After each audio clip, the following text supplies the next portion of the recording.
Oke, selamat siang ya. Selamat siang menjelang sore.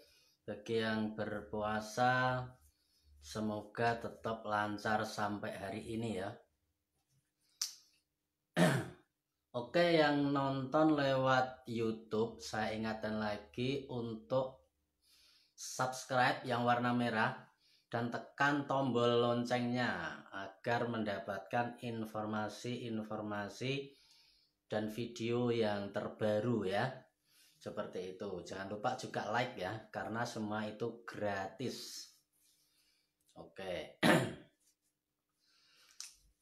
Pada siang kali ini saya ingin berbicara mengenai perbedaan antara orang yang mengalami kesadaran murni dan yang belum mengalami ya, seperti itu. Jadi banyak orang mencari meditasi ya, dan juga teknik-teknik amalan untuk mencapai kesadaran murni, atau dalam bahasa atau istilah Islamnya ma'rifat, seperti itu ya. Kemudian ada beberapa orang yang, kenapa saya bahas di sini, karena ada beberapa orang yang bertanya dan bingung sebetulnya untuk apa sih. Nah, seperti itu, gunanya apa, kemudian kenapa orang harus mengalami kesadaran murni atau ma'rifat dan sebagainya ya. Itu juga pertanyaan-pertanyaan yang dulu saya juga masih bingung ya, atau dulu malah nggak tahu sama sekali ya tentang kesadaran murni ya. Taunya ya sakti atau mendapat ilmu kanuragan dan sebagainya ya. Lo dulu ya orientasinya berbeda seperti itu. Nah, memang itu sebetulnya agak susah ya, agak rumit untuk dijelaskan bagi orang-orang awam atau bagi orang umum yang memang belum mengarah ke sana ya, belum punya pengetahuan maupun belum punya pemahaman, dan mungkin belum pernah tahu ya, seperti itu. Tapi ya nggak masalah ya. Nah, makanya di sini saya ingin menjelaskan atau ingin berbicara tentang kisi-kisinya tentang hal tersebut, seperti itu. Untuk apa sih sebetulnya kesadaran murni dan mengapa orang harus mengalami kesadaran murni, seperti itu. Oke. Jadi orang yang mengalami kesadaran murni sebetulnya tidak mengalami apa-apa ya. Jadi jangan kaget Anda ketika nanti ikut di suatu kelas, mungkin kelas saya atau kelasnya para master yang lain, atau pada guru-guru mungkin tarekat ya, atau guru sufi, dan Anda kemudian punya pemahaman atau punya gambaran bahwa nanti kalau saya mengalami kesadaran murni atau ma'rifat, saya bisa minta sama Tuhan untuk karena saya sudah dekat sama Tuhan, kemudian saya bebas minta apa aja, kan biasanya seperti itu ya. Sehingga saya apa-apa mudah, seperti itu. Itu mungkin bayangan sekilas orang yang belum pernah mengalami atau belum tahu sama sekali ya. Jadi banyak orang memprediksi atau mengira atau apa ya, memiliki gambaran-gambaran tertentu bahwa kalau orang itu dekat sama Tuhan itu nanti enak. Nah, seperti itu ya biasanya. Padahal itu sebetulnya sebuah stigma yang salah. Sebuah stigma yang salah ya, sebuah pandangan yang keliru sebetulnya. Nah, makanya di sini ingin saya luruskan ya, Jadi orang yang mengalami kesadaran murni atau ma'rifat itu sebetulnya dia tidak mengalami perubahan apa-apa sebetulnya. Nah, itu ya kenyataannya dia tidak mengalami kehidupan yang berubah sebetulnya. Artinya apa? Kegiatannya, kesehariannya itu tidak berubah sebetulnya. Tidak kemudian orang kesadaran murni tiba-tiba berubah gitu ya. Ya nggak seperti itu sebetulnya pemanaannya, atau artinya nggak berubah seperti itu. Jadi dia tetap sama, dia tetap menjadi orang yang sama, kegiatan kesehariannya juga sama. seperti itu ya. Jadi tidak ada yang berubah sebetulnya. Jadi tidak ada yang berubah ya, tetap sama, punya masalah yang sama dan punya kegiatan yang sama ya. Tidak ada yang berubah sama sekali orang berkesadaran itu sebetulnya. Dan tidak merubah apa-apa ya, tidak merubah diri Anda sebagaimana mestinya seperti itu. Ya. Nah, dan juga tidak menjanjikan sebuah kenikmatan atau perubahan ekonomi atau perubahan hidup ya sebetulnya. Kesadaran murni tidak merubah itu sebetulnya. Nah, tetapi yang berubah adalah pandangan hidupnya ya, terutama ya. Jadi dia itu hidup itu biasa saja dan seperti pada umumnya dan tidak merubah apa-apa, tetapi dia menjadi orang yang berbeda seperti itu ya. Menjadi orang yang berbeda di sini bukan berubah ya, tetapi dia kembali kepada asalnya, yaitu kepada jati dirinya. Nah, di situ yang berbeda ya. Jadi yang berubah itu di dalam ya. Jadi pandangan hidupnya, orientasi hidupnya, pola pikirnya itu semuanya berubah seperti itu. Ya. Tetapi tidak merubah keadaan, tidak merubah apa-apa. Seperti itu kira-kira ya. Jadi sama ya. Jadi kalau orang berpandangan bahwa orang mengalami kesadaran murni terus kemudian enak, itu ya salah sebetulnya. Nah, tetapi yang berubah adalah pandangan dan cara dia untuk memandang dunia ini, karena dia memandang secara nyata, secara kenyataan, secara jati dirinya. Dia selalu terpusat kepada jati dirinya. Dia tidak ikut arus gelombang kehidupan ini ya, seperti itu. Dia di dalam gelombang, tapi dia tidak ikut atau dia tidak terbawa oleh gelombang tadi ya. Dia tetap ngikut gelombang dia, tapi dia tidak terseret arusnya seperti itu. Dia mengalir tapi dia tidak terseret arusnya. Nah, itu bagaimana ya penjelasannya? Kira-kira seperti itu ya. Jadi apa ya? Kira-kira seperti itulah. Nah, oleh karena itu, mengapa para nabi dan semua orang yang mengalami kesadaran itu kalau dipandang secara terbuka atau secara objektif, mereka juga tidak mengalami yang enak seperti itu, dan mereka tidak mencari kenikmatan dunia, tidak kaya atau menjadi sukses dan sebagainya. Mereka tidak mencari itu ya, karena hakikatnya dia hanya kembali kepada jati dirinya yang otentik, yang utuh seperti itu. Nah, contoh kecilnya adalah Buddha ya. Buddha sendiri kalau dikatakan enak juga nggak enak. Dia sudah jadi anak raja. Ya, dia jadi anak raja, tapi kemudian dia malah mencari kehidupan yang berbeda, yang lain. Menurut orang umum ya nggak enak seperti itu. Dia harus menjadi pertapa, dia harus menjadi pengemis dan sebagainya ya. Apakah itu sebuah kenikmatan? Apa sebuah kebahagiaan? Kan tidak.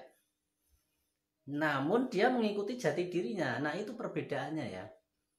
Jadi dia mengikuti jati dirinya, apa yang diinginkan dirinya seperti itu.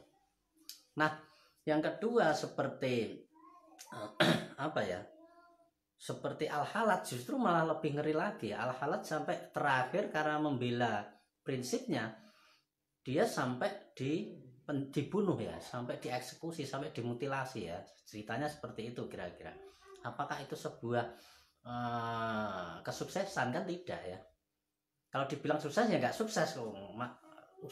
Sukses bagaimana orang dimutilasi kalau suksesan seperti itu ya. Sukses bagi dunia maksudnya ya, sukses bagi pandangan dunia, sukses bagi pandangan umum itu tidak mesti seperti itu ya. Jadi orang berkesadaran murni tidak mencari kesuksesan secara pandangan umum ya. Nah, contoh lain adalah Yesus ya. Yesus itu kan sampai berkorban, sampai dia di salib ya. Apakah itu sebuah kesuksesan? Kan juga tidak kan. Kalau Anda mengatakan bahwa orang disalib itu sukses, kan ya keliru kan, nggak masuk akal juga. Jadi secara, bahkan Osho ya, Osho itu sampai di penjara oleh penjara Amerika seperti itu. Apakah itu sebuah kesuksesan? Kan tidak ya. Jadi kesadaran itu tidak ada kaitannya dengan kesuksesan, tidak ada kaitannya dengan perubahan hidup seperti itu ya. Namun yang berubah adalah kembalinya diri kita kepada jati diri kita yang sesungguhnya seperti itu. Sehingga disitulah orang akan menemukan kebahagiaan yang sejati, atau dalam istilah Buddha disebut dengan nibbana ya, seperti itu, seperti surga. Jadi kenikmatan kebahagiaannya itu tidak terukur ya, tidak terukur seperti itu. Ya, bukan seperti kenikmatan dunia ya, harta mendapatkan apa, itu tidak, sangat berbeda sama sekali ya.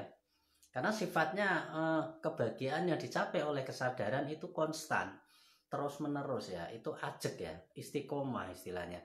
Dia tidak naik turun berdasarkan pendapatan. Kalau orang senang karena mendapat mobil, kemudian kalau susah ketika dia kehilangan mobil seperti itu. Jadi ada perubahan-perubahan drastis ya. Kalau itu kebahagiaan yang dicapai lewat dunia, tidak lewat kesadaran seperti itu. Tapi kesadaran berbeda. Kesadaran ini Anda di gunung, Anda di laut, Anda di dalam penjara, Anda di dalam keadaan miskin, keadaan kaya, sama saja. Tidak ada yang berbeda, tidak ada yang berubah secara drastis. Anda tetap sama menjadi Anda sendiri seperti itu ya. Jati diri Anda itu sama. Walaupun Anda kaya miskin, Anda itu tetap sama seperti itu. Anda adalah Anda seperti itu. Nah, disitulah konsep kesadaran sebetulnya. Jadi oleh karena itu di tempat yang dimana saja, Osho berkata ketika dia di penjara dan ditanya oleh muridnya ya bahwa guru Anda telah diasingkan seperti itu oleh pemerintah Amerika atau mana itu ya dulu ya, ceritanya seperti itu ya. Osho berkata apa? Osho berkata bahwa aku tidak bisa diasingkan kemana-mana seperti itu, karena aku selalu berada di saat ini gitu loh, di tempat ini dan di saat ini. Mau diasingkan kemanapun, aku tetap di sini seperti. Nah itu konsepnya ya. Jadi orang berkesadaran, dia memiliki orientasi hidup yang berbeda. Dia memiliki pandangan hidup yang berbeda. Nah, dia punya, dia merasakannya memang seperti itu, bahwa dia dimanapun itu sama saja. Mau di penjara pun, mau diasingkan dimanapun, dia tidak bisa terasing gitu. Karena dia tetap berada di saat ini dan di sini. Diasingkan kemana lagi ya? Nggak bisa ya. Dia tidak bisa dipisahkan dari dirinya seperti. Dan kebahagiaan tertinggi adalah ketika dia bersama dirinya, dan itu bisa terjadi ketika dia mengalami kesadaran, itu terjadi terus-menerus seperti itu. Sehingga kemudian yang terjadi adalah kebahagiaan yang sejati ya, kebahagiaan yang murni seperti itu. Dan kebahagiaan ini dalam tanda kutip ya, tidak ada kaitannya dengan pendapatan, tidak ada kaitannya dengan kesuksesan. Dia tidak sudah melampaui kesuksesan dan ketidaksuksesan ya. Sehingga dia itu tidak memandang lagi sebuah kesuksesan. Bahkan Buddha, teknik vipassana ya, teknik Buddha itu murni meninggalkan dari keindahan hidup ini, bahkan kerajaannya, anaknya, istrinya ditinggalkan semua ya, seperti itu. Ya Anda tidak harus meniru seperti itu, cuman ini hanya sebagai ikhtisar ya, atau sebagai contoh bahwa ketika orang mengenal jati dirinya, semuanya itu nggak berarti lagi seperti itu. Sampai Buddha itu benar-benar meninggalkan kehidupan duniawinya yang serba ya, serba kecukupan, serba banyak harta dan sebagainya, untuk mengikuti jati dirinya seperti itu. Ya, jadi bukan orang yang mengalami kesadaran atau ma'rifat kemudian dia karena dekat dengan Tuhan kemudian dia enak ya dekat dengan Tuhan misalkan.